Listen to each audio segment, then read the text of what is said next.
ଆମ ରାଜ୍ୟର ପ୍ରତ୍ୟେକ ବ୍ଲକ ପଞ୍ଚାୟତର ଆୟୋଜନ ହେବାକୁ ଯାଉଛି ଓଡ଼ିଶା କୁଇଜ୍ କାର୍ଯ୍ୟକ୍ରମ ଯାହାକି ସୁରଭି କାର୍ଯ୍ୟକ୍ରମ ଅନ୍ତର୍ଭୁକ୍ତ। ଆମ ରାଜ୍ୟ ନାମ ଓଡ଼ିଶା ଏବଂ ରାଜଧାନୀ ଭୁବନେଶ୍ୱର ଅଟେ। ଓଡ଼ିଶାର ଜିଲ୍ଲା ସଂଖ୍ୟା 30, ବ୍ଲକ ସଂଖ୍ୟା 316 ଅଟେ। ଆମ ରାଜ୍ୟରେ 5ଟି ମହାନିଗମ କଟକ, ଭୁବନେଶ୍ୱର, ବ୍ରହ୍ମପୁର, ସମ୍ବଲପୁର, ରାଉରକେଲା ଅଟେ। ଆମ ରାଜ୍ୟର ରାଜଧାନୀ 1948 ମସିହାରେ କଟକରୁ ଭୁବନେଶ୍ୱର ସ୍ଥାନାନ୍ତରିତ ହୋଇଥିଲା।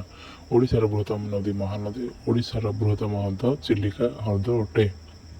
ଓଡ଼ିଶାର ବୃହତ୍ତମ ଜିଲ୍ଲା ଯାହାକି ଆୟତନରେ ମୟୂରଭଞ୍ଜ ଜିଲ୍ଲା ଅଟେ ଏବଂ ଜନସଂଖ୍ୟାରେ ଗଞ୍ଜାମ ଜିଲ୍ଲା। ଓଡ଼ିଶାର ବୃହତ୍ତମ ସହର କଟକ। ଓଡ଼ିଶାର ବୃହତ୍ତମ ମଠ ଏମାର ମଠ ଅଟେ ଯାହାକି ପୁରୀରେ ଅବସ୍ଥିତ। ଓଡ଼ିଶାର ବୃହତ୍ତମ ମନ୍ଦିର ଜଗନ୍ନାଥ ମନ୍ଦିର ବଡ଼ଦାଣ୍ଡ ଯାହାକି ଓଡ଼ିଶା ସବୁଠାରୁ ବଡ଼ ଦାଣ୍ଡ।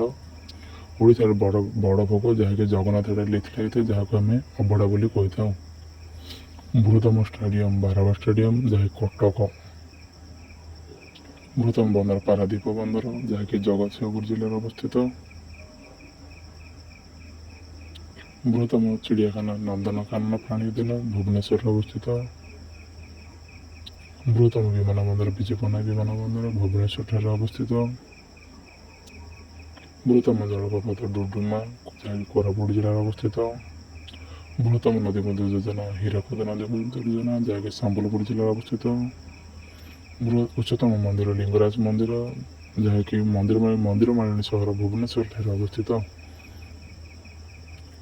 ବୃହତ୍ତମ ପର୍ବତ ଶ୍ରେଣୀ ଦେଓମାଳି ପର୍ବତ ଶ୍ରେଣୀ ଯାହାକି କୋରାପୁଟ ଜିଲ୍ଲାରେ ଅବସ୍ଥିତ। ଓଡ଼ିଶାର ସବୁଠାରୁ ବଡ଼ ବସଷ୍ଟାଣ୍ଡ ବା ରାଜଧାନୀ ବସଷ୍ଟାଣ୍ଡ ବରମୁଣ୍ଡା ବସଷ୍ଟାଣ୍ଡ।